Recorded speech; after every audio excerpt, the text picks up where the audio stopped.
J'ai un souvenir de Valérie me disant, la première fois qu'on a fait une couverture ensemble, pour Memory, de courrier qui arrivait et qui disait « Comment c'est possible que vous fassiez encore une couverture avec Delerme ?» Alors que c'était la première. Et donc ça veut dire qu'on a toujours été quand même assez étroitement liés et compagnons. Alors Vincent, vous êtes un artiste à la croisée du théâtre, de la musique bien sûr, du cinéma, de la littérature, de la poésie, de la photographie. Vous êtes connu et reconnaissable pour votre voix un peu blanche, dans laquelle chacun se reconnaît, et c'est ce qui en fait tout le charme. Chacun peut se projeter. Une voix qui décline avec humour et tendresse, fantaisie et gravité, mélancolie et humour. Tous les détails du quotidien, toutes les anecdotes du quotidien, toutes les sensations, les objets, les émotions, jusqu'à les télescoper ensemble, ce qui fait encore une fois une manière pour le public de se reconnaître, parce que ça devient autant de petites madeleines de Proust. Alors je cite Proust, on dit aussi que vous êtes le Modiano de la chanson, ou le Truffaut de la chanson. Tout ça, je pense que c'est pas vrai, parce que vous êtes vraiment vous. Vous avez une patte, une musique, un génie à vous, et dans lequel, encore une fois, vous savez partager à merveille les chagrins et les joies de ce quotidien. Alors, vous y arrivez d'autant mieux que vous nous montrez, en témoigne aujourd'hui de ce talent et de ce succès, une sorte de trilogie que vous avez réussi, là, en ce moment, un film. Je vous laisse dire le titre de ce magnifique film documentaire, parce que je l'oublie à chaque fois, même si le titre est tiré de l'amant de Marguerite Duras. Ça s'appelle « Je ne sais pas si c'est tout le monde ». Voilà. C'est fini. Un album qui s'appelle Panorama, et un magnifique spectacle qui est encore à la Cigale et qui va partir en tournée en France. Alors là aussi, ce spectacle, il est très singulier parce qu'il est à la croisée de la vidéo, du théâtre, du one-man show, du monologue intérieur entre Tati et Hamlet. Enfin bref, quelque chose de totalement rare et de merveilleux qu'on va avoir la chance de voir. Alors, Jean-Michel évoquait le fait de Bagnolet, le fait d'habiter Bagnolet, qu'avait monté Sophie Le Carpentier en 2004. Absolument. Avec Frédéric Cherboeuf et Marie Payen, si je ne m'abuse. Être comédien, c'est quelque chose qui vous a attiré un temps, puisque vous aviez écrit cette pièce, et que je crois que vous en aviez joué beaucoup d'autres à Rouen, à la faculté de Rouen. Quand j'étais... bonsoir à tous, déjà. En fait, il y avait beaucoup de choses dans ce que vous avez dit, hein, Fabienne. Je vous remercie. C'était dense, parce qu'en fait, pendant que vous parliez, je me disais, oui, c'est vrai, en fait, tout ce que vous dites, c'est des choses dont j'avais envie, que j'espérais quand j'étais plus jeune. J'avais envie de réunir pas mal de choses différentes, de pas me poser trop, alors que ce que je préférais c'était la chanson, de pas me poser trop la question de la voix en amont, de me dire bon, je chante comme je chante, mais ce qui compte ça va être ce que je vais essayer de mettre en place. Et puis après le reste ça suivra. Et puis voilà. Et effectivement dans un premier temps je faisais partie d'une troupe quand j'étais étudiant à Rouen.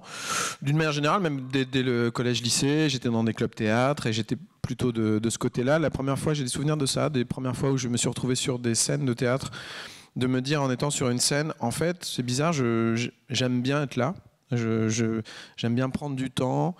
Je vois bien que les gens avec qui je joue la plupart du temps, voilà, je parle vraiment l'affaire de la rue de l'Oursine en première à 1. Donc je voyais bien qu'ils essayaient de dire le texte très vite, ou qu'ils se disaient que pour faire du théâtre il faut physiquement bouger beaucoup, et j'avais un certain plaisir à moi rester à un endroit, à regarder la salle, à laisser un temps et à ce qu'il se passe quelque chose. Et donc ça, c'est vrai que ça m'a accompagné quand j'ai fait mes études à Rouen. J'ai fait des études à la fac de lettres, et en fait il y avait une troupe qui s'appelait La Réplique, qui était une troupe pour les étudiants de fac d'histoire géo, du tout le campus, donc des gens qui a priori n'étaient pas partis pour en faire leur métier.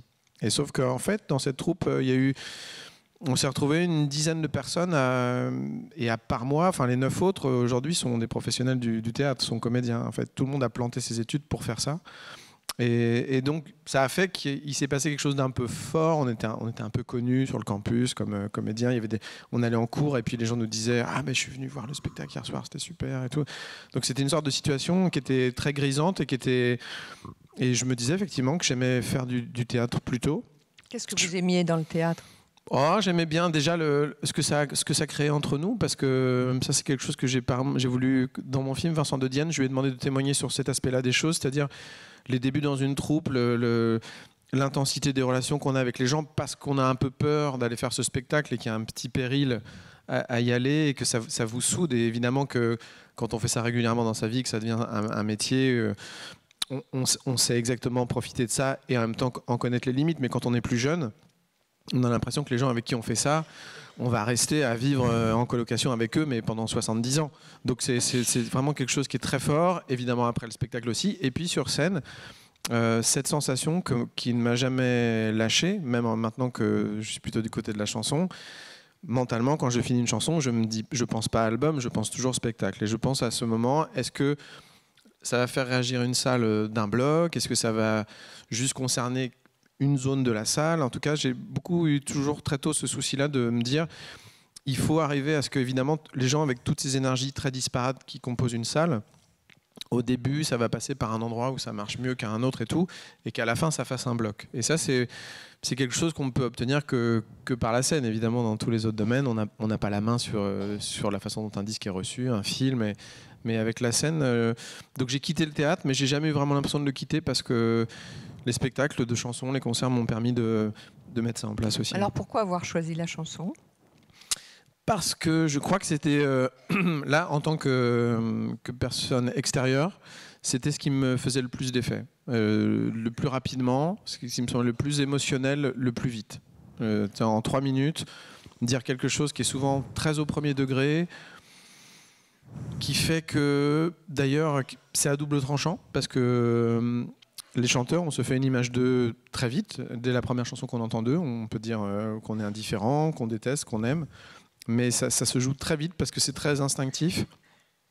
Et ça fait, je sais pas, c'est un genre aussi artistique qui ressemble à aucun autre pour plusieurs raisons. Déjà en termes de scène, parce qu'il n'y a pas d'autre domaine dans lequel vous pouvez faire un spectacle et vous dire eh ben, je vais reprendre 12 minutes dans ce spectacle de quelque chose que j'ai fait en 2006 et aussi 13 en 2002 et ainsi de suite. Évidemment qu'un metteur en scène de théâtre ne pourra pas se permettre de reprendre un petit morceau d'une pièce. Et nous, on a cette chance de pouvoir toujours avoir une sorte de tendance globale qui ressemble au dernier album et qui donne le ton, mais d'aller piocher dans des choses anciennes, ce qui était déjà en harmonie avec le dernier projet qu'on a pu faire. Et après aussi techniquement, il n'y a pas d'autre domaine qui ressemble à ça, parce que le retour qu'on a, notamment quand on fait des chansons, c'est souvent, c'est rarement votre chanson est belle et elle m'a plu. C'est souvent, je parle pour les retours positifs, c'est souvent j'ai entendu cette chanson, j'étais en train de faire ça dans ma cuisine, et en fait les gens relient ça beaucoup à quelque chose à une activité qui est souvent autre, qui va être votre album fait la durée de mon trajet pour aller au travail, j'ai embrassé ma femme le lendemain matin, il y avait son album posé sur la table, enfin il y a quelque chose de très concret et qui évidemment est très lié au fait qu'une chanson, on peut l'entendre à n'importe quel endroit, on peut l'entendre malgré soi à la radio, ce qui n'est pas le cas d'un livre, ce qui n'est pas le cas d'un film, et voilà, on peut ne pas l'avoir choisi et elle vient, bon, c'est très, très à part. Mais quel a été le déclic ? Vous chantiez beaucoup, petit ? Non. Mes parents étaient très chansons. C'était des profs qui faisaient souvent des explications de texte, profs de français qui faisaient souvent des explications de texte. Les deux étaient professeurs, oui, même si votre père était écrivain, ouais. Et votre maman qui est illustratrice. Absolument. Elle était prof aussi. Ils faisaient tous les deux. Ils étaient de quoi ? Profs de français en collège, et avec ce rêve de publier, et pour elle et pour lui, qui est venu assez tard. Je pense qu'ils ont publié quand moi j'avais 7-8 ans pour la première fois. Donc ils faisaient à fond leur métier de prof d'un côté, et puis ils avaient cette activité un peu parallèle, mais moi je les voyais vraiment comme des profs, quoi. Et ils chantaient. Mon père chantait, ma mère chante très faux, mon père chantait à la guitare, mais en tout cas ils avaient cette... Jamais j'ai senti qu'ils se disaient, pour des gens qui étaient du côté du livre, que l'écriture de chansons, c'était un genre inférieur en écriture. Vraiment, ils prenaient ça très au sérieux, et enfin, ça leur plaisait. Et puis après c'est des hasards aussi. Dans ma génération, il y a eu l'album de Scheller, Tout seul au piano, qui a beaucoup compté pour moi. Quelqu'un comme Vos Romain. modèles, c'était qui? Bah, c'était ça. C'était des gens dont j'avais une cassette, par exemple, vous voyez, d'un chanteur qui s'appelle Romain Didier, qui était vraiment... bon, là, j'avais 13-14 ans, c'était pas du tout la mode de Romain Didier parmi mes amis. Mais au début de la cassette, c'était une cassette en public, enregistrée à Bruxelles. Et c'était une petite salle, ça s'entendait. Et au début de la face A, ça applaudissait vraiment. L'entrée sur scène, c'était très faiblard, enfin, c'était pas grand-chose. Et à la fin du spectacle, vraiment, c'était à fond. Et comme c'était une cassette, évidemment, en faisant auto-reverse, j'entendais la différence entre le début et la fin en faisant ça. Et je me disais, ah, bah, ça, c'est vraiment super de prendre une salle qui n'est pas forcément convaincue. Et c'était un piano-voix. Il faisait un piano-voix. Et on peut, comme ça, emmener des gens. Et d'une manière générale, les gens au piano, Barbara, Michel Berger, c'était des attitudes que j'aimais physiquement. Je trouvais, et d'ailleurs, techniquement, on peut faire 1h30 piano-voix, alors que guitare-voix, 1h30, il faut vraiment être très, très fort, c'est plus difficile. Pourquoi ? Parce que techniquement, au piano, en ayant un niveau moyen, on peut jouer des choses très tristes et des choses très joyeuses. Et voilà, parce que la note est déjà faite, qu'il faut appuyer dessus. Donc, alors qu'à la guitare, il faut faire la note, et c'est autre chose. Et puis il y a une épaisseur, une largeur du piano qui n'est pas la même que celle du... Et de temps en temps, quand même, sur scène en piano-voix, le piano... Vous pouvez bouger autour. Bah, oui, et même en étant au piano, il vous remplace presque physiquement. C'est-à-dire que vous jouez évidemment, mais vous pouvez le laisser un peu faire le travail pour vous, pas trop longtemps quand même, quoi, mais un petit temps. Et il y a quelque chose de très organique sur chaque tournée. J'essaye à chaque fois, je vais toujours voir chez Yamaha où ils en sont dans la fabrication des pianos numériques, si ça a progressé, parce que c'est un peu... quand on a envie d'avoir une scénographie différente à chaque spectacle, avoir ce gros paquebot au milieu qui impose ça, du coup ça fait une sorte d'obligation qui interdit des choses et qui fait que bon, quoi qu'on fasse autour, il y aura toujours ça. Donc j'aimerais m'en passer par moment, mais c'est pas possible parce que ça tient la route d'avoir autre chose qu'un demi-queue sur 30 minutes, 45 minutes, et après 46e, il faut qu'il y ait cette espèce de baleine qui contient beaucoup de choses en fait. C'est ça qui permet de créer quelque chose qui, encore une fois, qui permet de passer dans les graves de quelque chose de très fortement mélancolique à des moments très légers, très bêtes aussi. Votre première chanson, vous l'avez écrite quand ? Ma première chanson, Fabienne, c'était, je crois que c'est une chose qui s'appelle Le Regard d'Andy Warhol, un gros avenir de name dropper dès le début. Et c'était déjà un peu un télo quand même. Oui, sans doute. Enfin non, alors du coup, c'est ma première chanson solo au piano, mais avant ça, je faisais partie de groupes comme plein de gens quand j'étais au collège-lycée. Donc vous avez la quel première âge, était moins un télo comme titre, ça s'appelait Lundi au parking. Ouais. Vous m'avez cherché. Mais vous évoquez l'enfance, le temps enfoui, donc on pense à l'enfance, à la jeunesse. Quelle enfance, quelle jeunesse vous avez eue ? C'est assez... Vous avez vécu à la campagne un peu quand même, non ? Ah oui, c'était... En fait, mes parents ont donc été nommés profs dans ce village. Alors vous avez l'air très parisien, très rive gauche aujourd'hui. Ah, mais je l'ai eu assez tôt parce que les gens qui écoutaient mon premier album avaient vraiment l'impression que c'était un album très parisien. Mais ça s'explique un peu parce que ma mère venait de Paris, ils ont été nommés profs comme sont nommés profs les profs comme ça en province, avec une affectation qui n'est pas forcément décidée. Souvent, en tout cas pour les premières années. Puis après, au bout de quelques années, souvent ils demandent à revenir dans leur région de départ. Mais eux, ça leur a plu d'être nommés dans cette région qu'ils ne connaissaient pas. Au collège, en l'occurrence pour ma mère, de Beaumont-le-Roger en Normandie, donc qui fait 3000 habitants, qui est à 120 km de Paris. Et en même temps, mes parents qui s'étaient rencontrés à Paris parlaient souvent de Paris, du pont Caulaincourt, du quartier de ma mère, du square Carpeau, de la rue Marcadet. Donc j'avais un peu ce truc comme ça, on m'en parlait. J'avais une grand-mère qui habitait rue Marcadet, qu'on allait voir de temps en temps, pas très souvent, mais on y allait le dimanche, puis le dimanche soir on repartait. Puis je me disais, mais quand même c'est assez beau cette ville quand ça s'allume, et puis nous à chaque fois on repart.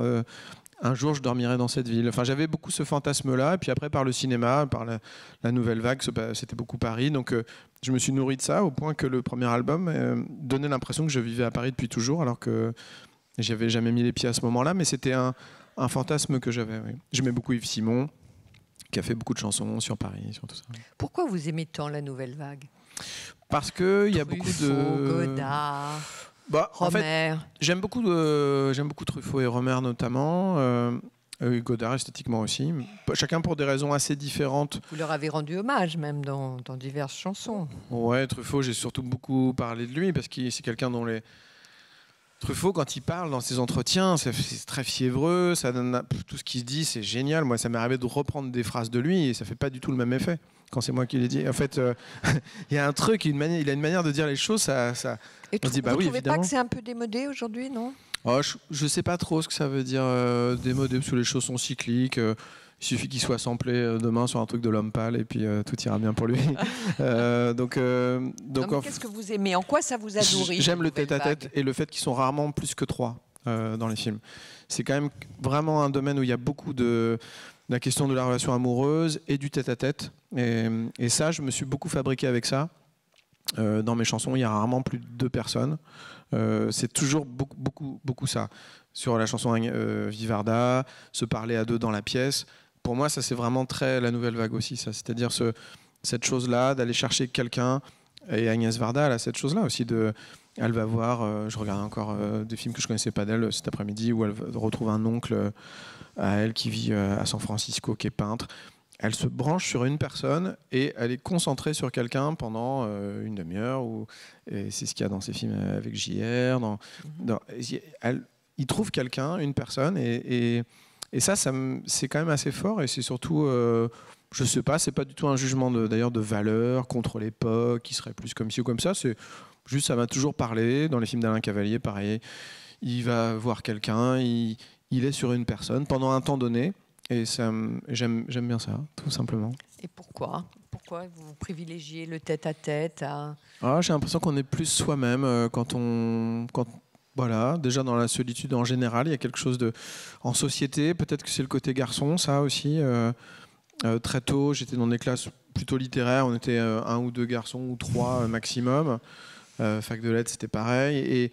Et du coup, les bandes de garçons, ça a toujours été un truc que je connais pas et qui m'attirait pas trop. J'avais l'impression qu'il y avait quelque chose de très de la posture sociale très vite qui arrivait. Mais encore aujourd'hui, si je suis dans un dîner avec des couples d'amis, si je suis dans le groupe des garçons, si j'entends un peu la conversation qu'ont les filles à côté, je dis ah putain, ça a l'air vachement mieux.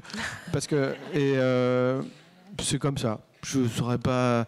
Encore une fois, c'est pas un jugement de valeur spécialement. Et puis je connais plein de garçons qui sont comme moi. C'est pas je crois pas être unique là-dedans. C'est comme ça, les livres sont plutôt lus par des femmes et il y a quand même des hommes qui adorent lire, enfin ainsi de suite. C'est difficile d'être un garçon aujourd'hui avec tout ce qui se passe, cette prise de position des femmes légitimes et justes contre les harcèlements de tous ordres, les injustices dont elles sont victimes. On n'entend pas tellement les hommes parler. Qu'est-ce que vous en pensez, vous? Je rebondis sur le fait garçon. C'est bien. Mais c'est vrai. Alors, en fait, moi, j'ai toujours eu très tôt, même sur l'idée du féminisme et tout, je me suis jamais senti féministe parce que tellement étant naturellement justement du côté des filles. Par exemple, ça veut dire quoi, ma du côté compagne, des filles? Par exemple, je dis très souvent, ah là, ça c'est vraiment très garçon, quoi. Même sur des commentaires Instagram ou des choses comme ça, il y a un truc typiquement, par exemple, dans le cinéma, je trouve qu'un couple qui sort d'un film, souvent c'est le garçon qui parle en premier, qui a besoin d'expliquer ce que lui, pourquoi il n'a pas aimé le film. Enfin, il y a une manière de se positionner souvent. Là, je trouve que encore une fois, c'est très difficile de faire des généralités là-dessus, mais il y a une capacité des femmes à se mettre en retrait le temps d'un projet, à rentrer dans une logique. C'est aussi pour ça qu'il y a souvent d'ailleurs une meilleure écoute, je trouve, de la part des femmes que des hommes. Une capacité à s'oublier et pendant un temps donné, évidemment, en gardant tout à fait sa personnalité. Et voilà. Et après, pour le reste, moi, je trouve pas ça spécialement difficile. Je trouve que c'est une des causes qui est en train d'avancer réellement, là où on a eu quand même, ma génération a eu des grosses déceptions sur le racisme. Moi, j'aime bien le foot, par exemple, et tout. Dans les années 80, on pensait qu'avec Touche pas à mon pote, ça allait être fini. Enfin, là, de voir qu'il y a encore des cris de singe quand un joueur black touche la balle. Enfin, on se dit, ça finira jamais sur l'homosexualité. Évidemment que ça a avancé tellement, mais de temps en temps, on se dit, il y aura toujours un fond de trucs chez des gens, de faire des pauvres blacks complètement nuls. Enfin, il y a des fois, c'est un peu décevant, quoi. Je veux dire, la société. Et je trouve sur la cause des femmes, ce qui est un peu triste, c'est aussi parce que du coup, les hommes concernés ont peur, en l'occurrence maintenant de la loi, de plein de trucs. Donc c'est un ressort qui est un peu triste, mais je trouve que c'est vraiment une cause qui avance réellement. Et moi, j'ai 2 garçons de 9 ans et 12 ans, et je suis hyper heureux qu'ils grandissent dans cette époque-là où c'est très net, très expliqué très tôt que voilà, on peut pas faire n'importe quoi, que les choses sont assez précises. Non, voilà, je trouve ça super. Vous y veillez dans leur éducation? Ça se fait assez naturellement, j'ai l'impression, mais en tout cas, c'est plus pratique, plus facile d'en parler avec ce qui se passe aujourd'hui. Et peut-être que s'il n'y avait pas tout ça, ça leur semblerait un sujet, mais pourquoi mes parents me parlent de ça, alors que là, c'est un peu légitimé par tout ce qui se passe autour. Mais c'est quoi ce côté garçon? Qu'est-ce que vous entendez par là? Déjà, c'est quand même rare que les filles soient surexcitées par une promotion sociale enfin, je sais pas, il y a un truc comme ça dans l'ambition, quoi. L'ambition sociale, il y a quand même quelque chose qui est quand même un peu plus garçon. Pourquoi il y a aussi sans doute, je sais pas, tous les échelons, souvent des hommes, c'est aussi parce que souvent ils ont peut-être, ils ont envie de ça, de prouver quelque chose. Je trouve que les femmes ressentent moins cette chose-là. Après, peut-être que je me trompe complètement, mais c'est. Et puis après, non, sur le truc garçon, je sais pas. Moi, par exemple, j'aime le foot, comme je vous disais, et j'aime bien regarder un match avec un ami, mais j'aime pas dès qu'il y a beaucoup de garçons. Il y en a toujours un qui vous fait un peu honte d'être un garçon, quoi. Et donc voilà, c'est tout simplement ça. Dans vos modèles, dans vos références, dans vos maîtres, vous avez cité Barbara. Qui y a dans les gens qui ont compté? Votre père spirituel, c'est un peu Alain Souchon, non? Il est présent dans votre film, d'ailleurs, dans une scène très, très émouvante. Est-ce qu'il y a des pères spirituels en matière de chansons? Ah oui, mais de toute façon, moi je suis beaucoup arrivé en disant que j'avais fait des chansons parce que j'avais aimé des chanteurs, et ainsi de suite. Et après, c'est d'ailleurs un peu, c'est pas une erreur, mais enfin, souvent quand on dit ça, les gens se disent ah oui d'accord, donc en fait il refait pareil. Enfin, et moi je suis convaincu que justement quand on revendique des influences et tout, et Souchon, c'est la première chose qu'il m'a dit quand je l'ai rencontré, il m'a dit c'est drôle, tu parles souvent de moi, mais nos chansons se ressemblent pas du tout, ce qui est vrai. On fait des chansons très très différentes, surtout au moment où je parlais beaucoup de lui quand je suis apparu. Après, oui, quand même, Truffaut est la personne qui m'a le plus frappé parce que sa manière d'analyser les choses, sa manière de dire pour qu'on croie à un personnage, il faut qu'il y ait un élément qui soit un peu étonnant. Par exemple, je sais pas, s'il est banquier, il faut qu'il aime lire des poèmes le soir dans son lit. Enfin, vous voyez, c'est la théorie du saugrenu, il appelle ça. Et il a beaucoup de théories. Truffaut. Il a beaucoup de théories comme ça sur beaucoup de choses qui sont vraiment applicables à plein d'autres domaines que le cinéma.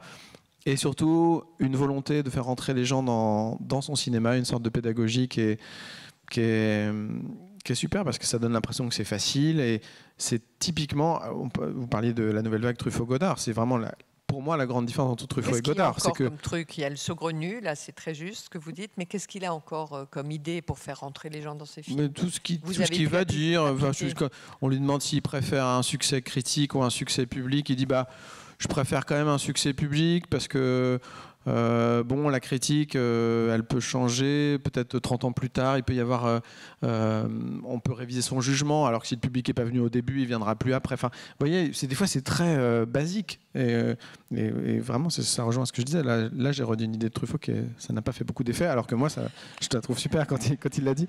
Mais voilà, et Godard c'est autre chose. C'est beaucoup plus fort, plastique, mais c'est impressionnant. On se dit waouh, je vais pas réussir à faire pour faire un générique de début comme Godard, c'est très beau. Moi j'adore, et je préfère les génériques esthétiquement de Godard à ceux de Truffaut, mais sauf que ceux de Truffaut, on a l'impression qu'il s'est pas posé la question, qu'il a posé des cartons, qu'après il a demandé à Delru de faire la musique à chacun de ses films, et puis ça marche bien.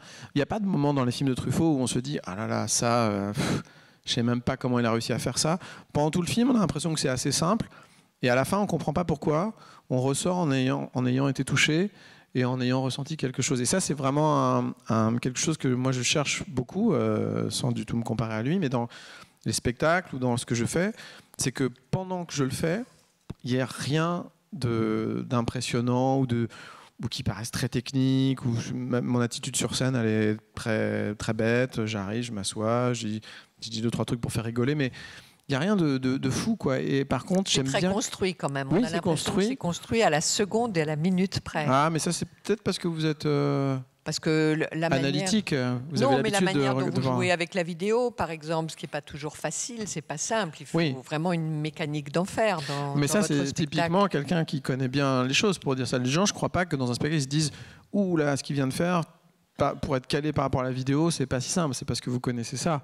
Et moi aussi, je connais, j'aime bien cette idée-là. Mais je crois que quand même, quand on débarque là-dedans sans trop d'initiation, enfin sans se poser trop ces questions-là, ça paraît assez fluide. Et moi, par exemple, j'ai toujours demandé, les fois où j'ai des musiciens, qu'il n'y ait jamais un geste technique, qui ne fassent jamais signe de monter le retour, parce que c'est des trucs qui sortent du... C'est tentant sur une scène, parce qu'il y a plein de moments techniques, plein de trucs qui ne marchent pas comme on voudrait, qu'il n'y a pas le bon niveau. Et donc, on a assez vite envie de se faire pardonner par la salle en témoignant, en disant est-ce que c'est possible de monter le niveau du retour? Je ne sais pas.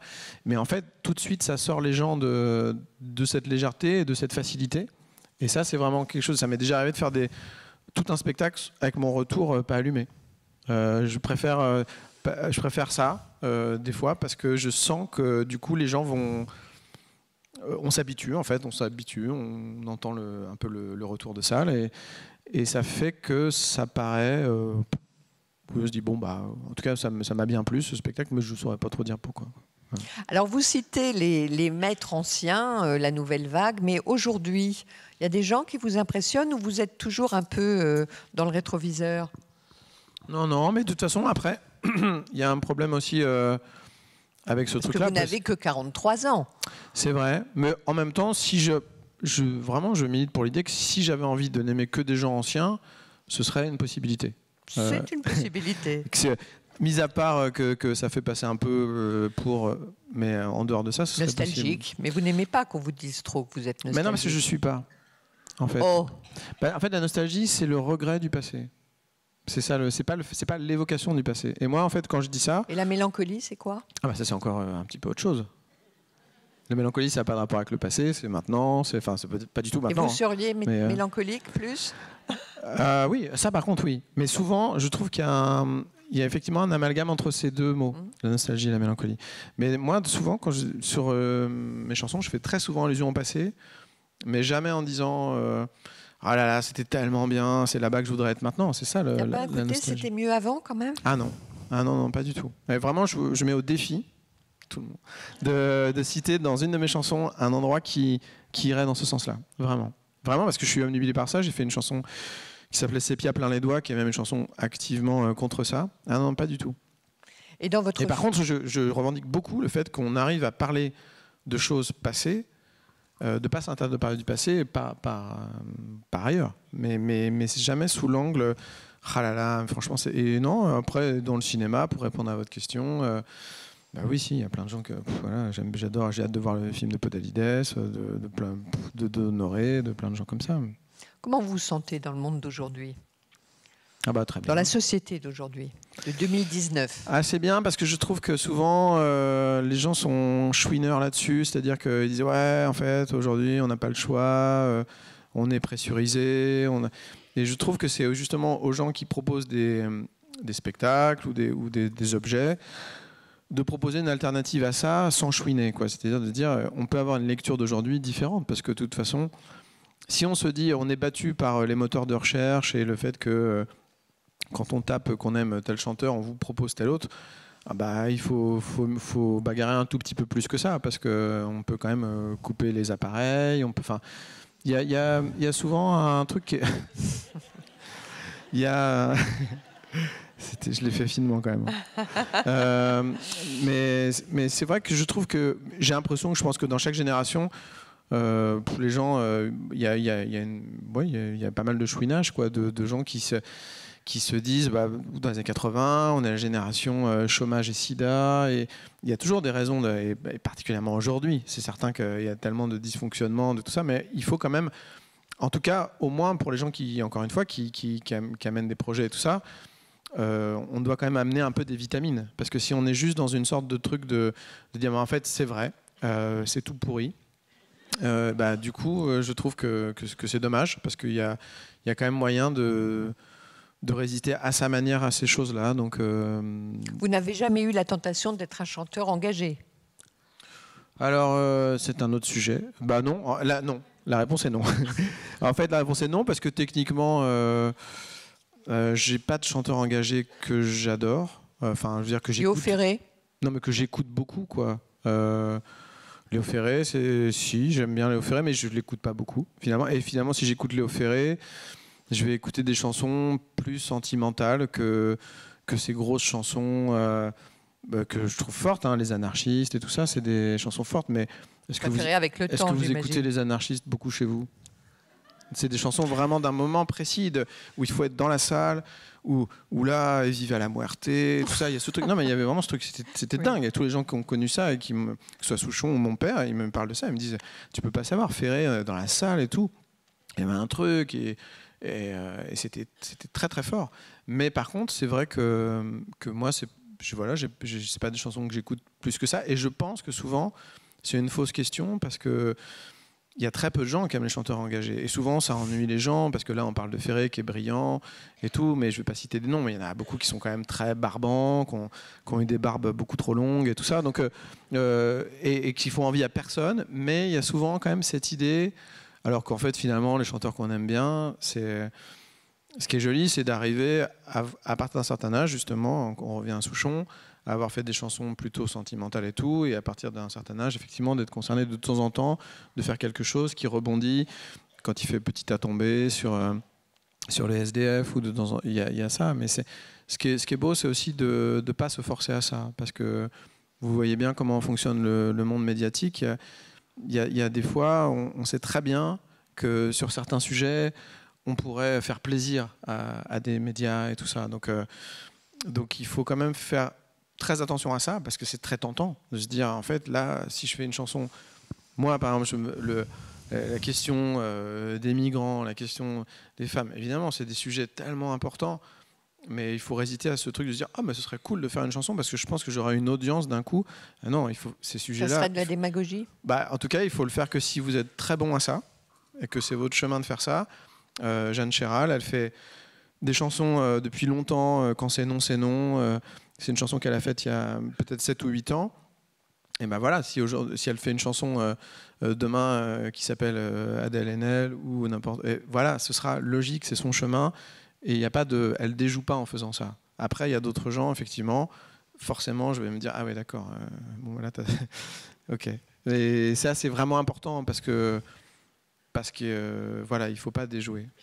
Alors, vous citiez Jeanne Chéral, on pourrait parler de Biolay, de Camille. Vous avez fait partie de toute cette génération-là dont on a parlé comme le renouveau de la scène de la chanson française. Alors, qu'est-ce que vous avez en commun? Qu'est-ce que vous vous sentez en commun, cette génération des cadras En fait... Peut-être rien, hein? Plutôt rien, pas du tout négativement, mais disons que c'est très différent. C'est sûr, vous avez cité Benjamin Biolay, Camille, entre Camille et moi, c'est très différent. Après, on s'entend très bien. Je ne sais pas si vous avez remarqué, mais non, elle est pure musicienne, un truc hyper physique dans son chant, hyper incarné. Donc c'est une autre approche. Et après... honnêtement, on est arrivé au début des années 2000. C'est souvent, il y a besoin un peu de grouper les gens pour parler d'un phénomène. Le moment où c'est les années 90, l'apparition du rap. En ce moment, la musique urbaine. À ce moment-là, le retour d'une certaine chanson. C'est souvent tout simplement plus simple aussi quand il y a quelqu'un qui arrive aussi, de dire mais oui, mais il n'est pas le seul. Pour le coup, pardon, on parle beaucoup de Truffaut, mais je sais que quand on lui faisait parler de la Nouvelle Vague, il disait ça, il disait mais regardez par exemple en ce moment, il y a ça sur les écrivains de polar américains femmes. On dit tiens, il y a un mouvement de ces femmes qui écrivent du polar, et forcément c'est plus facile de faire des papiers, de les inviter dans des émissions parce qu'elles sont plusieurs, et il y a quand même cette chose-là qui joue dans un premier temps. Dès le début, je savais qu'on était assez différents les uns des autres, simplement on arrivait, peut-être le point commun qu'il y avait, c'était de ne pas avoir peur de revendiquer un certain héritage. Biolay, c'est toujours réclamé de Gainsbourg, Jeanne de Scheller, moi de Souchon, enfin, et ainsi de suite, Benabar de Delpech.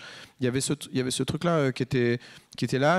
C'est pas la honte de dire qu'on a aimé des gens et qu'on est arrivé à cause de ça. Après, Ce que fait Jeanne est très différent de Scheller, et ainsi de suite. Donc il y avait cette chose-là, et surtout on était, là vous avez cité les gens qui sont un peu encore là aujourd'hui, mais il y avait aussi pas mal d'autres gens, et c'était une époque où on nous demandait beaucoup de...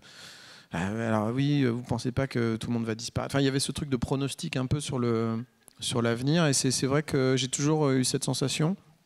C'est un truc que j'aime bien dire des fois, c'est que je ne crois pas que ça se joue sur le talent, le fait de durer, mais plus sur le tempérament, sur le fait de...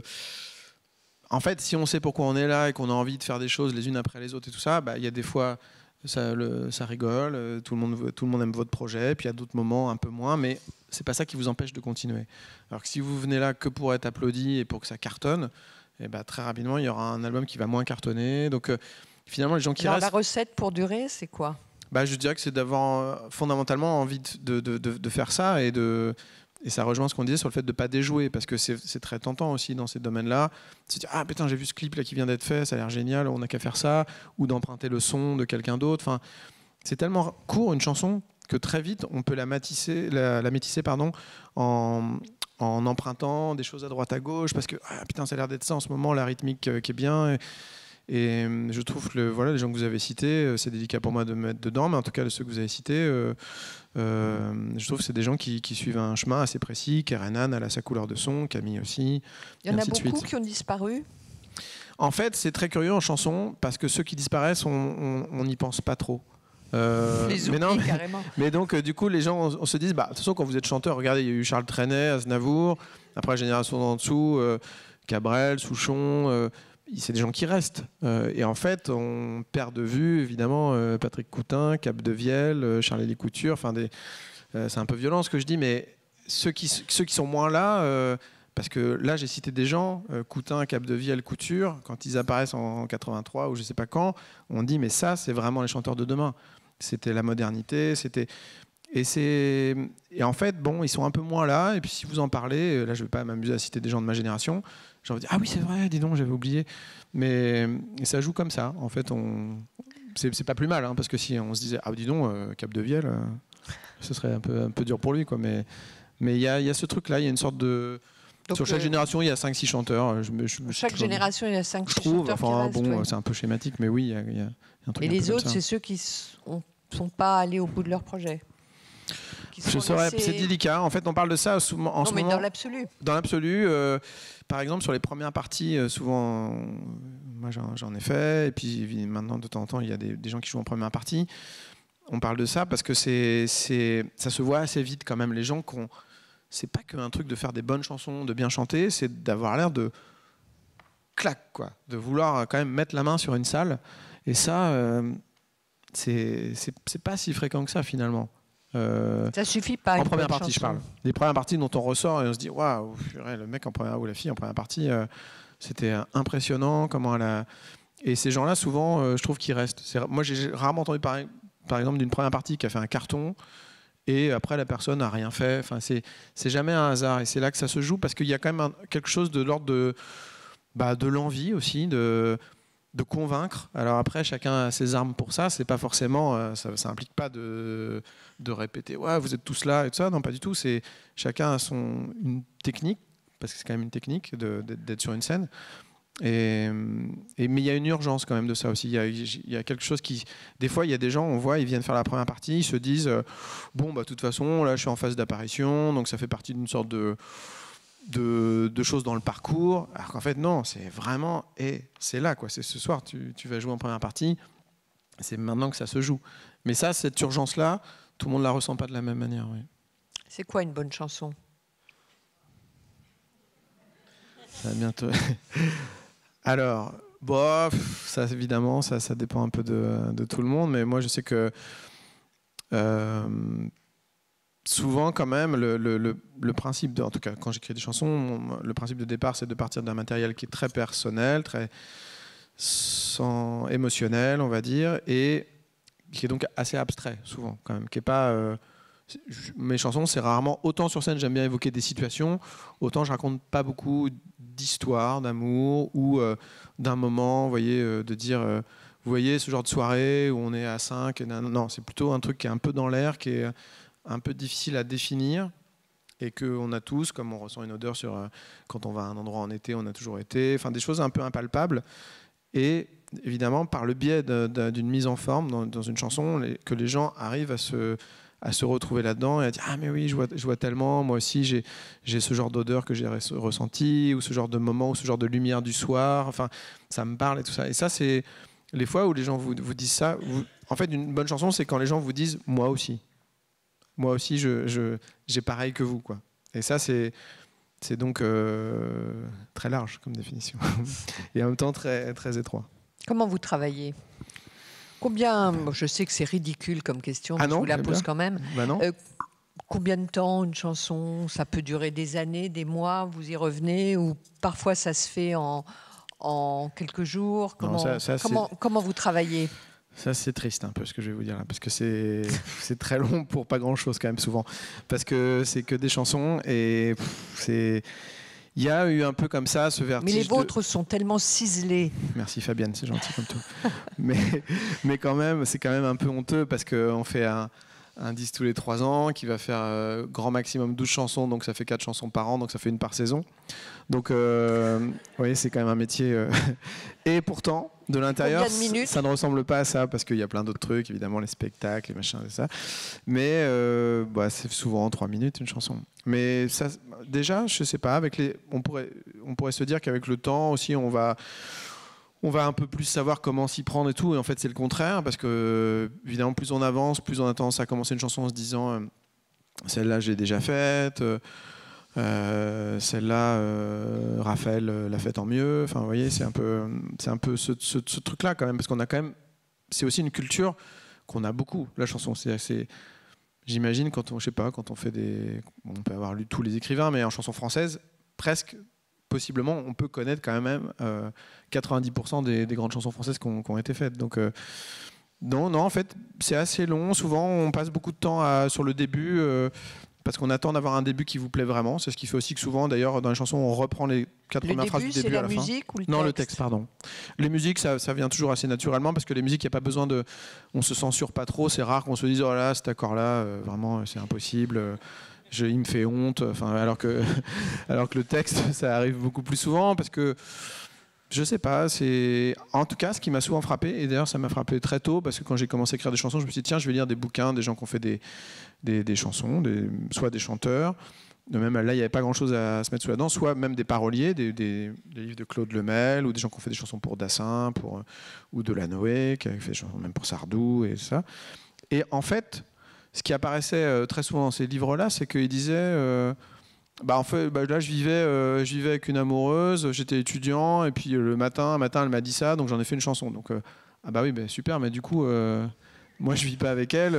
Enfin, ouais, et donc, souvent, évidemment, le ressort de ça, c'est quand même de vivre des choses, de passer par des sensations. Alors, par exemple, quand on est en tournée ou quand on est en promo, là, c'est des moments où on n'absorbe rien des autres, parce qu'on n'est que sur soi. Les gens vous parlent de vous.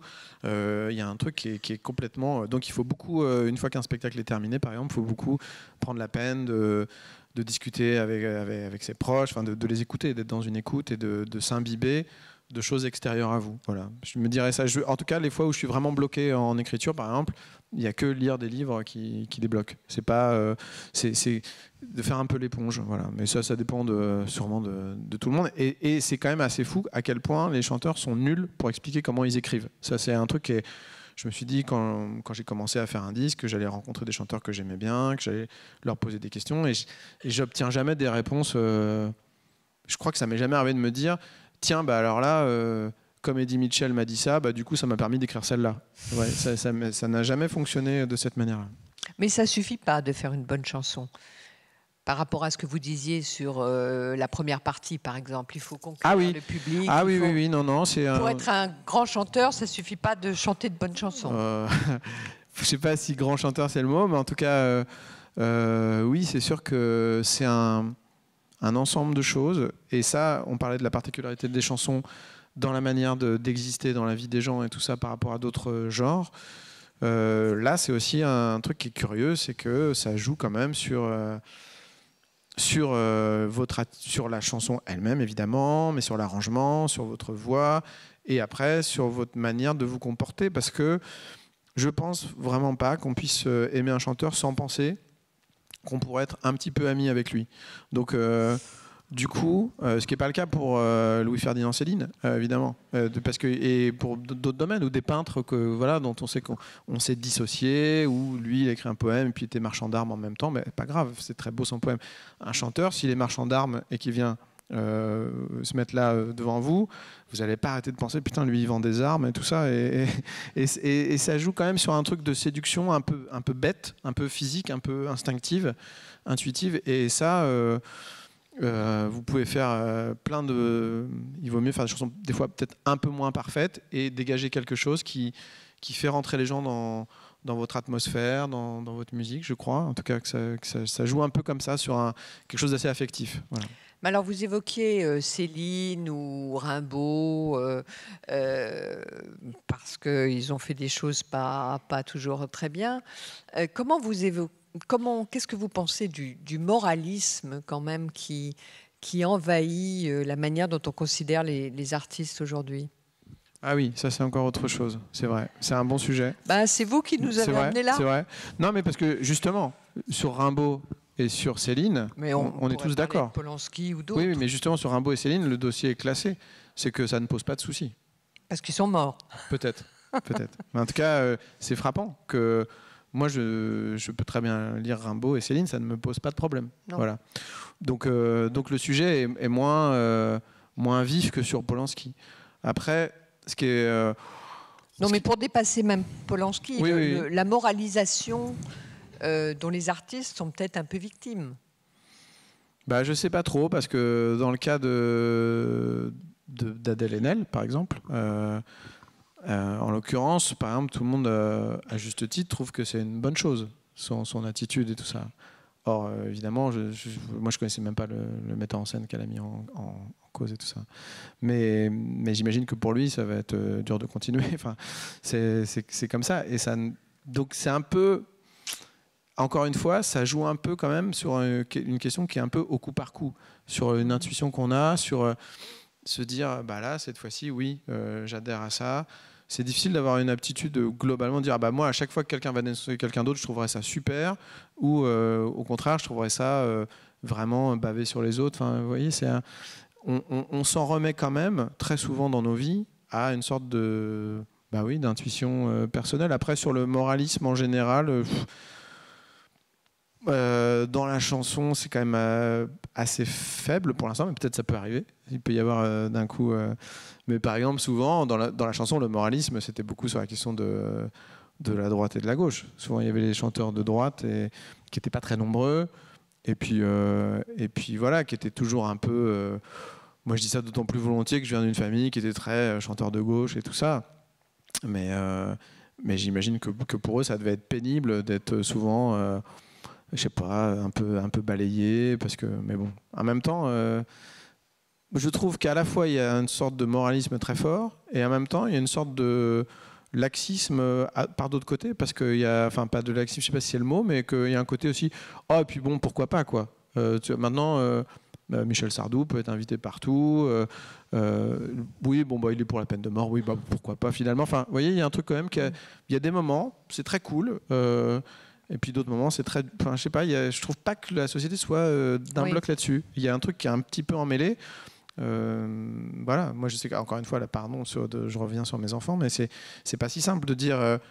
On trouve ça super cette actrice qui a condamné un réalisateur. Et puis bon, Polanski, c'est un peu autre chose et tout ça. Ouais, du coup, ils comprennent plus rien, quoi. Enfin, ils sont complètement. Et ça, c'est pas simple, ouais, c'est sûr.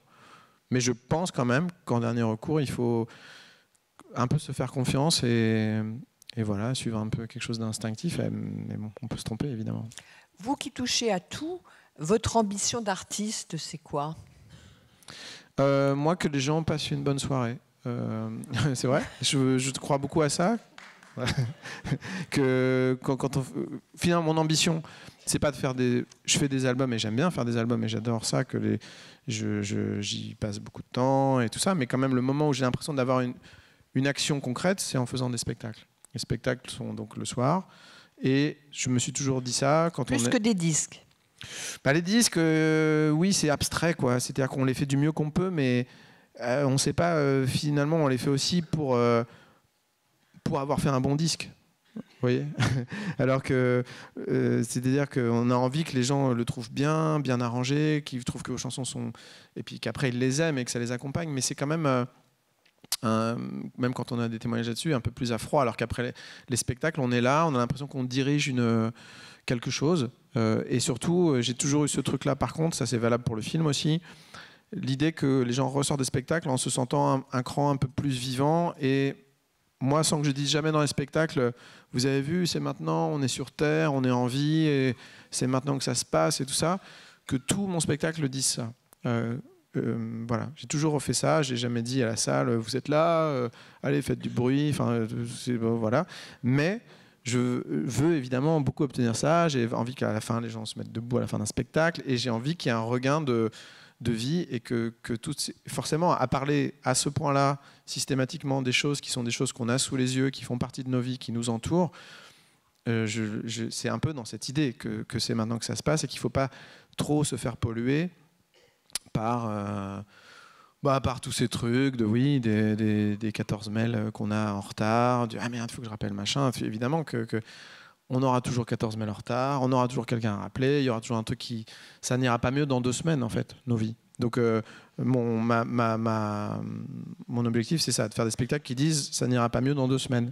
Vous voyez, c'est maintenant, et ce truc-là se dilue après, parce que le soir les gens disent ah ouais c'est vrai en fait on peut faire ça, et puis là je parle pour les gens qui ont bien aimé le spectacle, et puis le lendemain matin c'est encore un peu là, et puis après c'est à Jean-Louis Aubert de prendre le relais, enfin je veux dire à d'autres gens de proposer des choses comme ça pour qu'il y ait des étincelles. Oui.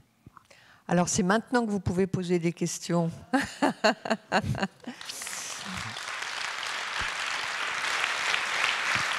À Vincent Delermont. On peut peut-être allumer la salle. Alors, qui souhaite, monsieur?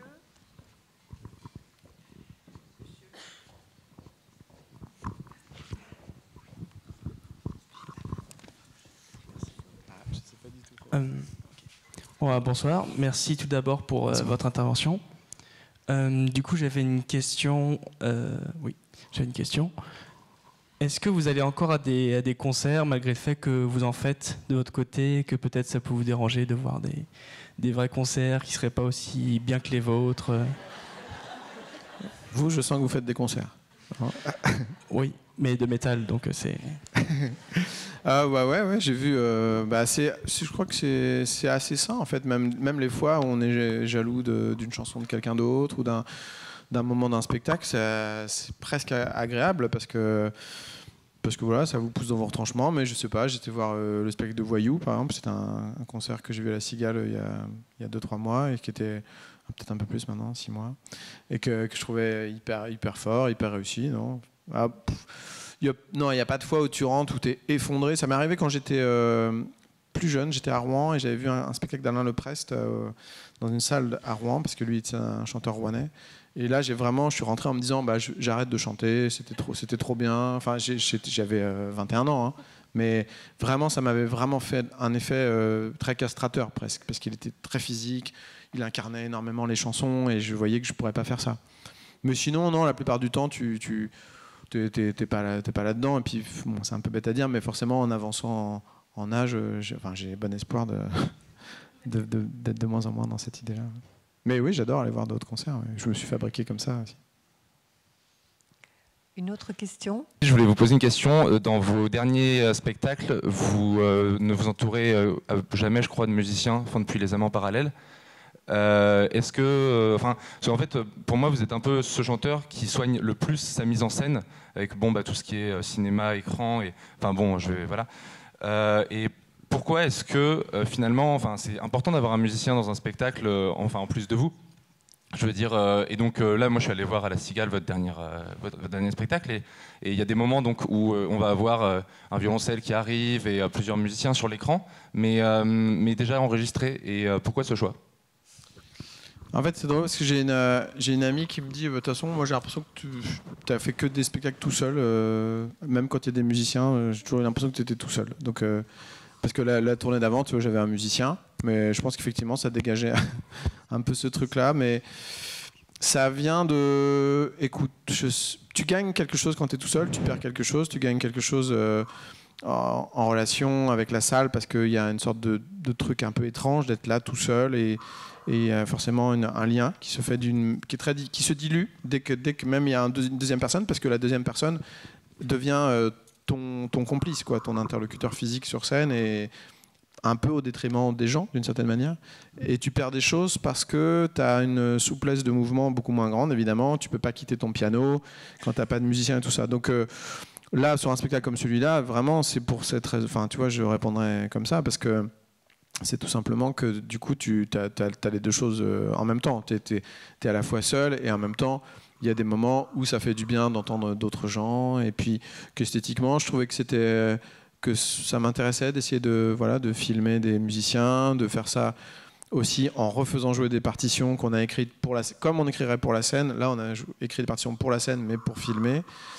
Et après, je crois aussi que comme moi, je suis dans une attitude assez théâtrale sur scène, c'est pas si simple. J'ai un souvenir je sais pas, souvent tu vois ça même sur des vieux comiques. Des fois, ils avaient un pianiste et puis ils le prenaient à partie à un moment donné dans leur spectacle. Et puis le gars, tu sens qu'il se dit attendez, moi je suis musicien, je suis pas là pour jouer une situation. Et ça peut vite faire un peu faux. Donc ça peut être un peu périlleux des fois pour les musiciens de se retrouver comme ça. Voilà. Donc j'aime bien travailler de cette manière-là. Et puis, pour être franc, j'ai pas de théorie définitive là-dessus. Là, en l'occurrence, c'était comme ça. Ça me plaisait d'être seul en scène parce que j'ai fait le film où il y a pas mal de gens dedans. Sur l'album, j'ai fait arranger tous les titres par des gens différents. Donc c'était assez peuplé de gens, et ça me plaisait de revenir tout seul à ce moment-là. Une autre question ? Mademoiselle ? Demoiselle ? Bonsoir. Bonsoir. Quand vous avez évoqué les cinéastes actuels auxquels vous vous intéressiez, vous aviez parlé de Polyalides et de Christophe Honoré. Et je voulais savoir si pour vous c'était important ou du moins intéressant de vous sentir proche de ces cinéastes dans leur manière de création. C'est vrai qu'Honoré, pour le coup, au début a été beaucoup connu parce qu'il faisait pas mal de parallèles avec... par exemple, pas mal avec les Demoiselles de Rochefort et dans ses livres et par exemple dans les chansons d'amour. Et je me demandais si c'était quelque chose d'important pour vous, au niveau de la scène actuelle, de retrouver quelqu'un qui a un système de création, entre guillemets, assez proche du vôtre, et si c'était ça qui pouvait vous amener vers l'appréciation d'autres artistes de votre génération. Écoute...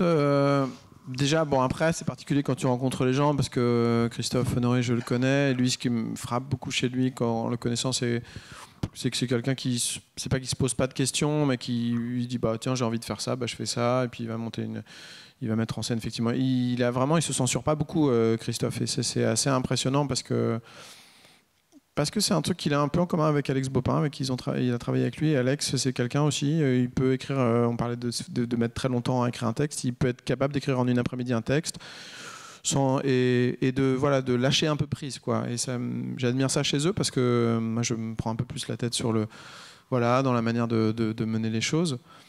Après, non, c'est finalement, tu sais pas pourquoi tu es touché. Récemment, j'étais très touché par le film de Félix Moati, qui a fait un premier film. Parce qu'il y avait un ton dans ce film, alors que tu vois, j'ai vu ce film, j'aime bien Félix comme acteur, mais j'en attendais pas forcément énormément. Et tu sais pas pourquoi tu te fais emmener par, ça rejoint ce qu'on disait sur le style, sur les choses qui sont discrètes et qui t'emmènent dans un... Mais non, en fait, moi plutôt pas. Le fait de dire, il y a une référence à demi, à un moment donné, on voit le personnage lire un bouquin et c'est la même scène que Jean-Pierre Léaud, je respecte ça parce que je pourrais le faire moi aussi, mais c'est pas à cause de ça que j'aime bien, parce que déjà c'est un peu ce serait trop facile, quoi.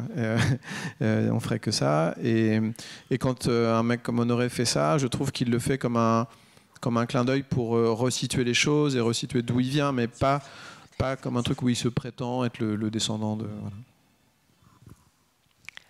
Une autre question, mademoiselle ? Où était, pardon. Moi, je souhaitais juste faire une remarque par rapport à votre discussion tout à l'heure sur la moralisation de la société, ou plutôt l'évolution de la morale à l'heure actuelle. J'étais présente lors de la première de votre spectacle à la Cigale, et à un moment, vous avez joué la chanson Déjà toi, qui est donc une de mes chansons préférées, que je connais par cœur, et pourtant, à un moment dans la chanson, vous vous êtes arrêté pour dire donc déjà changement gare de l'Est, j'ai couru comme un Kényan, et vous avez expliqué voilà, cette chanson avait été écrite à une certaine époque et qu'aujourd'hui elle pouvait avoir un écho, enfin cette partie de la chanson pouvait avoir un écho différent. Personnellement, j'avais jamais pensé à ça. J'ai beaucoup apprécié que vous le fassiez pendant le spectacle, et je voulais savoir pourquoi cette démarche, enfin pourquoi l'avoir fait en live. Ah, écoute, c'est drôle comme question, mais effectivement, ça s'est passé exactement comme je dis, c'est-à-dire que moi, à l'époque où j'ai écrit ce truc-là, je parle d'un garçon qui rejoint une fille dans la nuit, et je suis fan d'Aclé, ma famille, on est très branché à Aclé, donc le Kenya domine le demi-fond et tout ça, donc j'ai couru comme un Kényan, je voyais pas le problème, et peu à peu en chantant la chanson, je trouvais que il y avait un petit malaise qui se mettait en place. Des fois, j'ai même entendu des gens un peu ricaner là-dessus, en tournée. Je me suis dit, ouais, c'est bizarre. Enfin, et je me suis mis à réfléchir à ça, mais c'est sûr que je ne sais pas si c'est une moralisation, mais c'est une évolution, et ça peut aussi être une prise de conscience, de se dire que finalement, quand on dit quelque chose, ça peut être perçu autrement. Bon, bah voilà, la personne qui a appelé son gâteau une tête de nègre, il voyait sûrement pas le souci. C'était peut-être quelqu'un de très qui était très pour que la société évolue et tout. Mais n'empêche que maintenant, ça peut plus s'appeler comme ça, quoi, tout simplement. Et c'est pas plus mal, parce que c'est aussi qu'on a pris conscience du fait qu'on peut pas, que des fois on peut blesser des gens sans s'en rendre compte, tout simplement. Donc il y a la moralisation qui est faite par des gens qui vous obligent à dire des choses pour le principe, et puis il y a des fois, il y en a une autre forme qui peut venir du fait de juste prendre soin des gens alors qu'on n'avait pas fait assez attention auparavant. Monsieur ?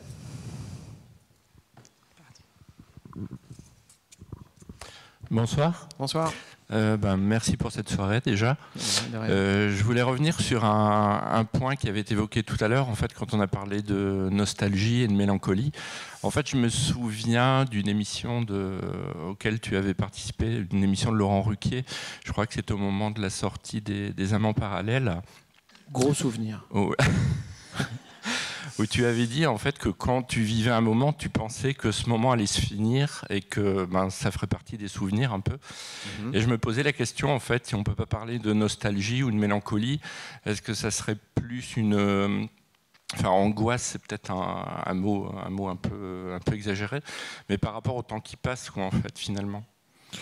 Oh, bah, c'est sûr, quand tu fais des chansons, quand tu fais de la photo, c'est quand même une manière de fixer le temps et d'arrêter les choses. Donc, et forcément, c'est une sorte de petit combat qui est perdu d'avance. Mais oui, surtout quand tu t'intéresses à des instants, à des atmosphères, tu bloques. Et ça, c'est quelque chose que j'ai toujours aimé. Après, sur le rapport au passé, j'ai toujours aussi beaucoup travaillé sur l'idée, on est passé par là et on en est arrivé à là ce soir où on est comme ça ensemble. Et ça, par contre, ça me plaît toujours et c'est ma manière de raisonner. Toujours dans la vie, chaque fois que je vois, très souvent, je vois des gens, je me dis, bah oui, j'ai tendance à transposer ça sur une classe de bahut. Par exemple, me dire, ah bah lui, c'est le mec, jamais je m'assois à côté de lui en classe. Mais ça ne veut pas dire que je suis nostalgique, c'est juste un moment où ma façon de raisonner, je pense vraiment que toute la vie, là, tu vois, sur Instagram, des fois, tu as des questions, tu te dis, dans les commentaires, tu te dis, ah, ça, c'est vraiment les deux qui étaient au premier rang, qui disaient, madame, est-ce que j'ai bien compris et tu vois, là, j'ai fait un truc comme ça, là, j'ai dit, les gens qui ont pris des places pour le 5, comme c'est jour de la grève, peuvent venir le 4. Bon, bah, j'ai des commentaires. Oui, mais alors, quand on a déjà pris des places pour le 4, qu'est-ce que ça change? Voilà. Et là, voilà, c'est les deux de devant. Et donc, ouais, je crois à ça, oui. Une autre question? Ces deux-là. Et, Madame. Voilà. Bonsoir.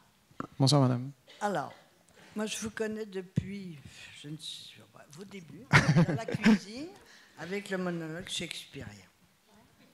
Et j'ai dit, c'est pas possible. Une chanson pareille, ça ne marchera jamais. C'est tellement décalé. Et puis après, je me suis dit, non, après être obligé, j'ai suivi toute votre carrière. J'ai attrapé la de l'ermite, d'ailleurs. Vous avez attrapé quoi? La de l'ermite. La de l'ermite. Oui. Ok. J'ai communiqué la même bactérie à toute la famille, y compris mes petits-enfants. Et on était venus voir le fait d'habiter à Bagnolet, qu'on a joué après à Noël avec le petit-fils et la petite-fille. Oui, oui. Qui avait quel âge? Il avait, à ce moment-là, la petite-fille devait avoir 12 ou 13 ans. Purée. Peut-être 14, et le petit garçon, il avait 11 ans. C'est l'histoire d'un couple qui se rencontre. Hein. Voilà. Alors, donc, si vous voulez, Alors la question, madame. la question, c'est que j'ai voulu hier voir votre film au cinéma. Qui se donne tous les dimanches à 11h au cinéma des cinéastes. On n'en a pas assez parlé de ce merveilleux film. Attendez, moi j'habite la province. À guichet fermé? J'ai pris la précaution de téléphoner pour venir ici ce soir. Bien entendu, inaccessible à les conserves. Bon, il faut que je reparte dans ma province à cause de la grève. Mais alors, je voulais un peu vous disputer, si je puis dire. Allez-y. J'ai demandé, en arrivant hier matin, évidemment, c'était complet, et c'était complet depuis je ne sais combien de temps, mais il pourrait revenir le 22 ou 29 décembre. Ça s'arrête là. Et je ne pourrais pas revenir. Donc, est-ce que, oui ou non, on m'a dit que vous étiez peut-être en pourparlers pour que ça continue en janvier. Non, mais surtout, pourquoi, Vincent, vous avez choisi de n'avoir qu'une seule projection une fois par semaine? Alors, dites-moi pourquoi. Je pense que... Alors là, c'est peut-être un petit peu votre côté élitiste, non? Parce que... Un peu snob. Non, mais c'est pas péjoratif du tout. Mais je veux ça...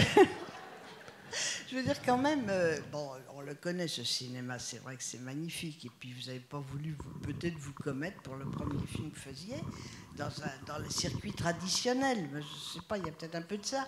Mais alors pourquoi ça continue pas?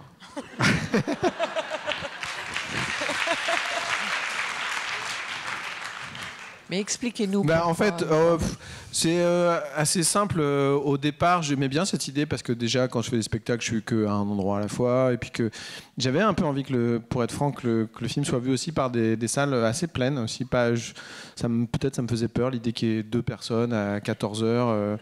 Et comme ça joue souvent sur une sorte de frémissement commun. Voilà.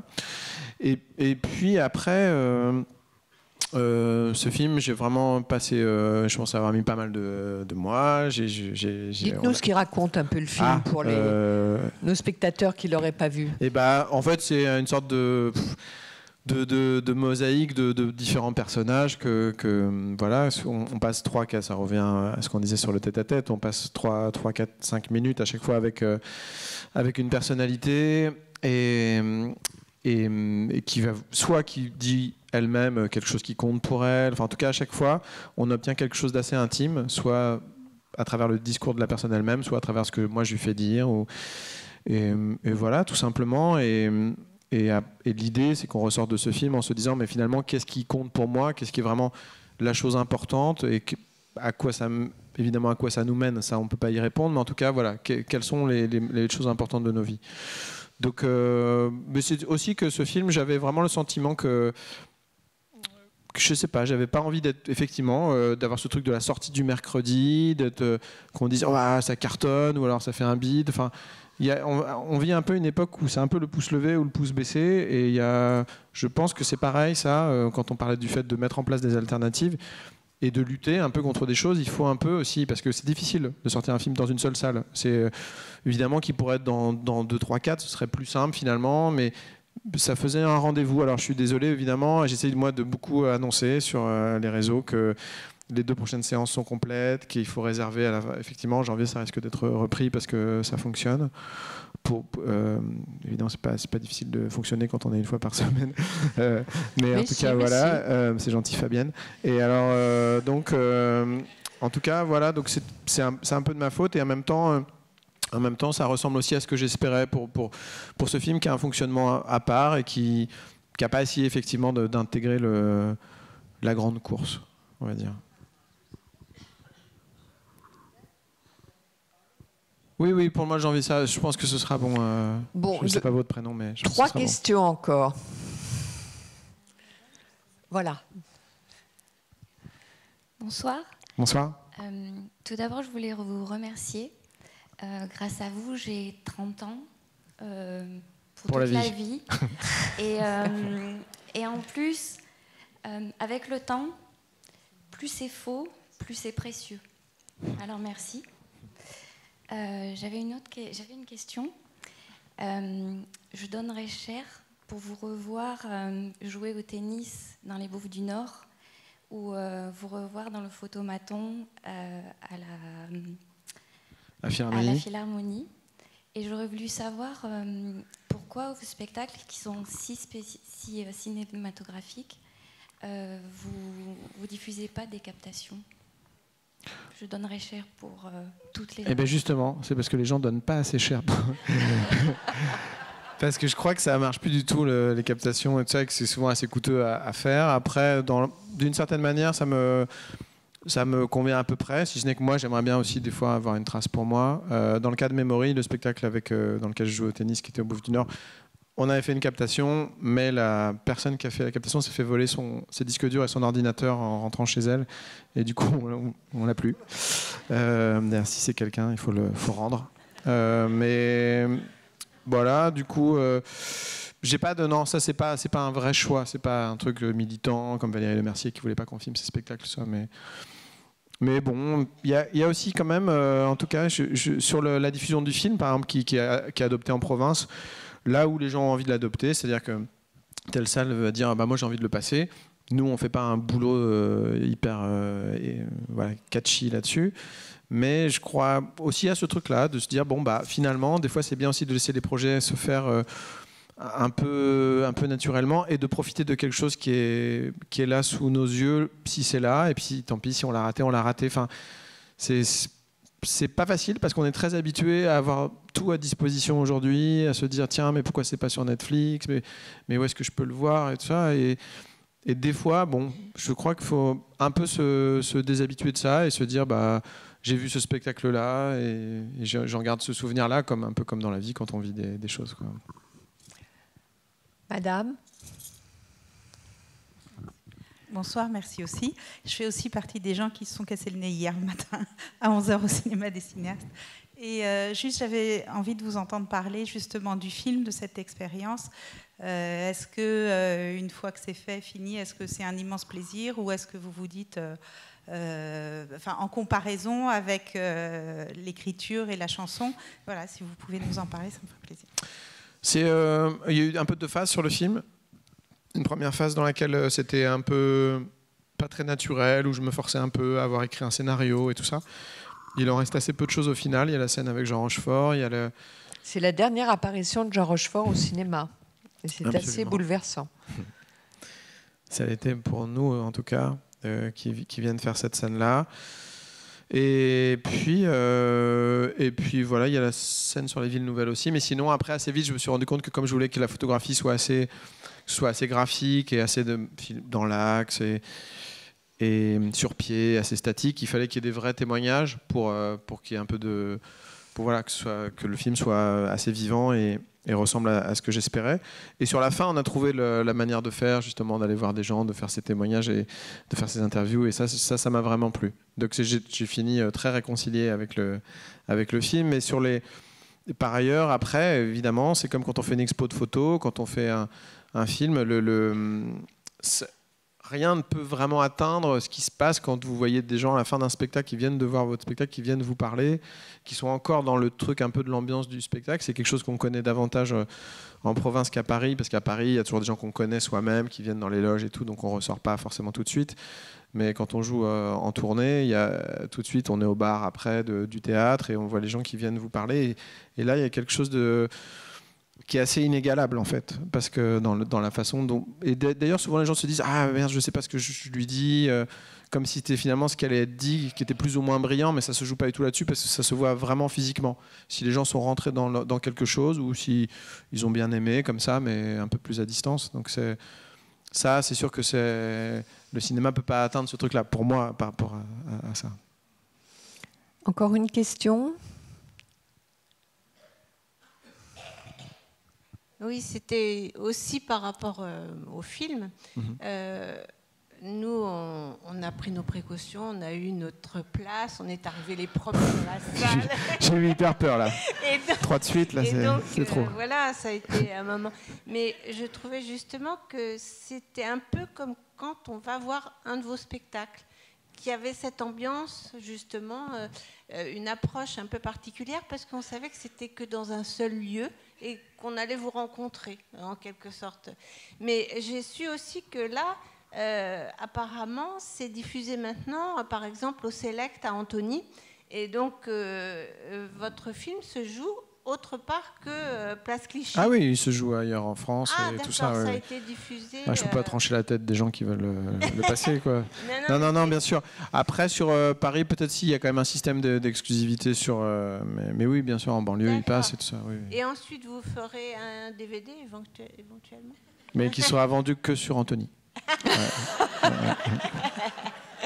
Non, mais en tout cas, on doit en fait le sortir en février, je crois, avec la BO du film. Ouais.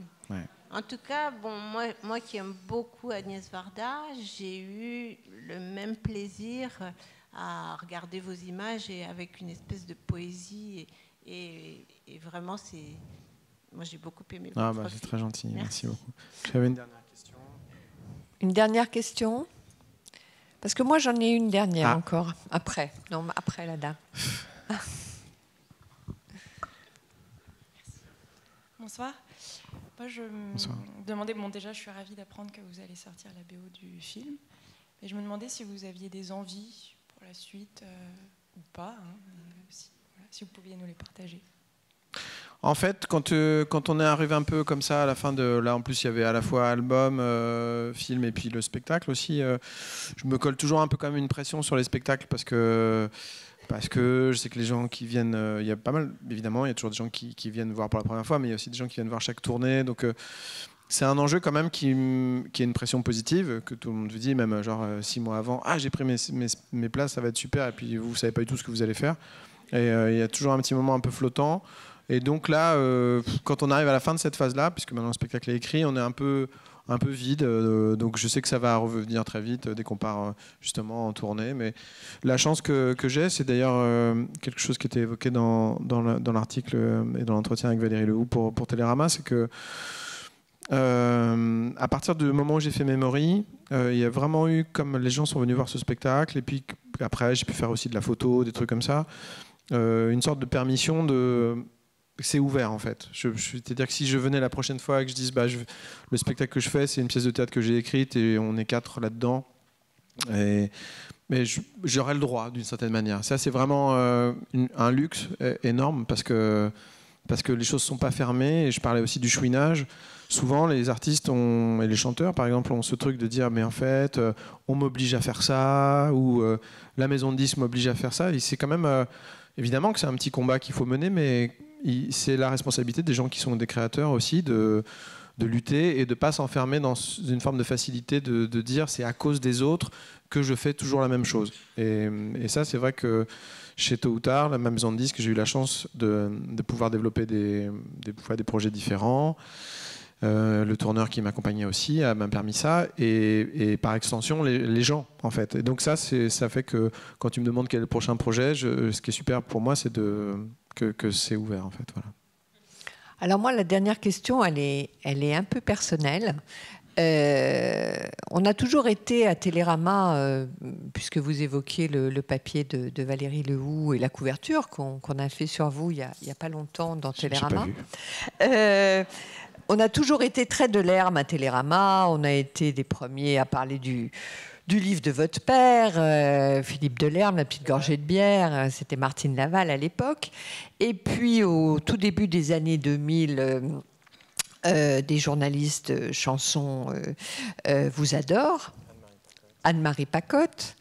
Et voilà qu'on décide de faire la couverture sur vous. Ah oui, c'est vrai. Je vous appelle... Et vous me dites non. C'est rarissime. C'est rarissime, un artiste, je ne l'avais jamais vu, je ne l'ai jamais vu depuis et je ne l'avais jamais vu avant, qui refuse la couverture de Télérama. Eh bien, Vincent l'a fait. Pourquoi vous l'aviez fait à l'époque? Et pas un impossible de vous convaincre. Je me souviens, vous l'avez peut-être oublié, mais que je me suis énervée au téléphone en vous disant enfin, Vincent, c'est formidable la couverture de Télérama. Et vous m'avez dit, je me souviens de ce que vous m'avez répondu, ce qui était insensé aussi, je n'en suis pas digne. Vous vous souvenez de ça? En Alors, tout cas, c'est oui, quoi j'ai eu ça sur vous et sur l'Olympia, sur le premier album. On m'a proposé de faire l'Olympia et je dis non, on fait pas l'Olympia sur un premier album. Et ça, pour moi, l'Olympia, c'était un truc énorme, quoi. Mais je me disais, on fait pas l'Olympia sur un premier disque, ça n'existe pas. Et Télérama, je trouvais que c'était trop. C'était trop vite. Oui, c'était sûrement un moment. Après, bon, quand on commence, on est un peu tendu hein, sur certains sujets, donc un peu inflexible, quoi. On manque un peu de souplesse, donc je vous demande encore pardon. Mais non, parce que c'était admirable en même temps. Ouais, mais cette bon, modestie. c'est vrai que j'étais comme ça, j'étais un peu intransigeant et j'avais vraiment l'impression qu'on parlait beaucoup de nous, cette génération-là, peut-être un peu vite, et qu'il fallait voir sur la durée et tout ça. Mais c'est vrai que c'était un peu frondeur comme attitude. Et voilà, je pense que si je devais refaire ça aujourd'hui, je ne ferais pas ça. Mais par contre, je sais pourquoi, beau, hein, je sais pourquoi je l'ai fait et je regrette pas du coup, parce que maintenant j'ai cette relation avec vous, avec Valérie Lehoux aussi, et d'avoir fait 2 couvertures avec vous. Depuis, d'ailleurs, c'est drôle parce que j'ai un souvenir de Valérie me disant, la première fois qu'on a fait une couverture ensemble pour Memory, de courrier qui arrivait et qui disait comment c'est possible que vous fassiez encore une couverture avec Delerme. Alors c'était la première. Et donc ça veut dire qu'on a toujours été quand même assez étroitement liés et compagnons dans l'inconscient collectif des gens. Mais moi, la modestie m'avait bluffé quand même. Je ne sais pas si c'était que de la modestie, mais en tout cas, j'étais persuadé de ça, que ça allait un peu vite et que c'était trop beau, trop gros, que je sais pas, je devais me voir à 70 ans montrant à des gens, bah, vous avez vu, quand j'ai commencé, j'ai fait la coupe de Télérama, puis après, je ne l'ai plus jamais faite. Et j'avais sûrement un truc comme ça, mais c'est vrai que je me souviens, Vincent Frerbeau, qui était à mes côtés déjà à cette époque-là, je sais que sur l'Olympia, il avait aussi été surpris de ça. Et après, pareil, j'ai été très heureux de faire l'Olympia et d'y aller en me disant, voilà, maintenant c'est le moment, et je trouvais ça bien. Voilà. Bah alors, de l'ermite. C'est sur le même album que Monologue Shakespearien. Pardon ? 2002. Alors, cher de l'ermite, nous allons vous dire bonsoir et à bientôt. Je vous remercie beaucoup. Bonne soirée.